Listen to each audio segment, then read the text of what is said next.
Hi everyone, welcome back to my channel. My name is Itago. And if you're new here, of course, you're very welcome. Do not forget to subscribe. If you do like my content, give it a thumbs up, because you know I like thumbs up. Yeah, so today I'm gonna be answering one really long comment on one of the videos that I posted maybe like two or 3 months ago, which is on why I moved back to Africa. And I'll be answering this because I promised to make a video to answer it, and because a promise is a debt, I have to do it. It's been nagging me for the past 3 months. It's been nagging me. I need to do this. Anyway, so Angel Knight, I'll be responding to your question today. Loved your video. Actually, I'm Jordanian and I live in Dubai. Nice. Which you can imagine how is the life here. Very high standards. That's true. Anyway, my girlfriend is Kenyan. Yeah, you chose well. And she's the best thing that happened to me. Oh. Anyway, she went back to Kenya. She needed to be close to her family. She keeps saying that I need to go there and try open a small business or something. Anyway, all what I have as a side saving is around 1.5 million Kenyan shillings. Okay.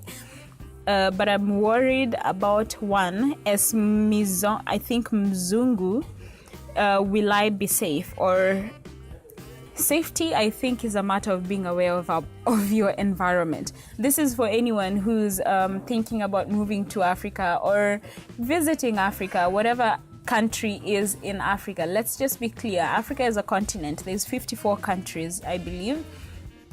It's not one place. And it's not a village. So if you're thinking of visiting a country in Africa, safety is really an issue of being aware of your environment and of your surroundings. Same thing as if I was in New York, there's alleys that I don't want to walk in at like 9 p.m. and I see some rando standing there doing nothing, and I'm like, yeah, I'm just gonna walk through this alley. You know, it just doesn't make sense. It's the same thing in Nairobi. It's the same thing in Mombasa. It's the same thing in Kisumu or whatever town that you decide to go to.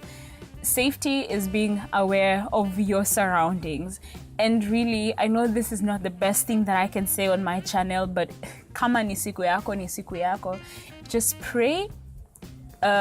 Pray that God leads you, He covers you, and just be aware of your surroundings. There's definitely sides of Nairobi that are safer than others, but then crooks go anywhere. There are people who've been mugged like in Runda, which is like one of the posher areas of Nairobi. There are people who've never been mugged like in, I don't know, Eastlands. Eastlands is big. I need to stop generalizing.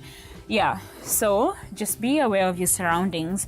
Number 2 is, can I afford a good life there?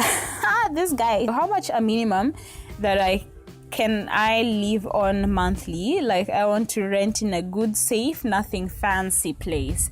Okay, let's just say this. In terms of how much, it really depends on the kind of person that you are. I do not go out often. I don't spend money on alcohol, which can come to a lot. I do not take many vacations. Whenever I go out to eat with my friends, I try to make it clear as much as possible that everyone is paying for themselves. Unless I'm treating someone to lunch, then I'm gonna foot that bill. So it's really these tiny things that make life more expensive. I'm not renting apartments. I still live at home. So if you are renting apartment in a decent, not too fancy area, safe enough, you might be paying about like $300, $400, $500 a month for like a nice 2 to 3 bedroom. Yeah, I think so. And food, groceries, transport, blah, blah, blah, that can easily come to another $200. So for like okay living, not too much hyped up, anything from $500 to $700 a month should be enough for someone who's lived like in a different country and is like maybe trying a little bit to maintain that kind of lifestyle. But really, you can keep it so much lower than that. I've heard that electricity and water is an issue there for someone who takes a shower twice a day. Okay, Angel, it really depends with where you stay. please make sure that whatever apartment you stay, this is for any single person who's looking for an apartment in Nairobi, that you have a borehole. You're not just relying on the main tap supply. You have a tank. You have electricity, that there's a backup generator, and these apartments are definitely going to be more expensive than your basic amenities apartment. So really depending on where you live. Again, I live home, we have a borehole. Electricity really hasn't been an issue. I think since I've come back, only once have I found that there is no electricity, and even then KPLC said that there's not going to be electricity.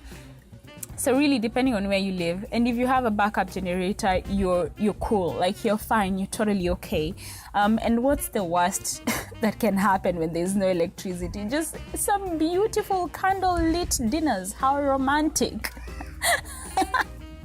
I've been in contact with the University of Nairobi, thinking of finishing master's degree. Is this a good decision?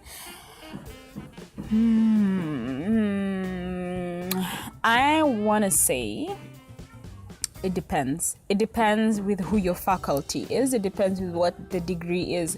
Granted that Nairobi Uni is a very good university, and there are courses that are taught really well. Not every single course. There are courses that are taught really well in the University of Nairobi. So I am not in a position to answer this question because I've never went to University of Nairobi. I studied in Jomo Kenyatta University for a year, and in the classes I took, I think only 2 classes are the ones that I really appreciated how the teachers were teaching. I really cannot speak about University of Nairobi. I'm really sorry about that. But in terms of quality of learning, it depends with the school that you go to. I know my friends who've gone to different schools, public and private, and they've still turned out fine, and they've still gotten like nice jobs after that. So if this is something that you're considering, just call up the school, or I don't know, comment what school you're thinking about. Maybe one of the people who's gonna watch this video has gone to that school, and then they'll respond. You know, is there anyone out there who has gone to University of Nairobi and wants to answer Angel's question? Is it a good place? Please, let's help Angel decide whether he's going to move and come and live close to his Kenyan girlfriend. Let's help this man get a school, okay?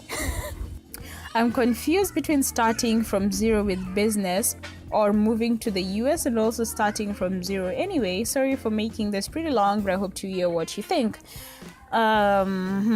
Business. I think really, again, it depends. It depends because what type of business are you starting?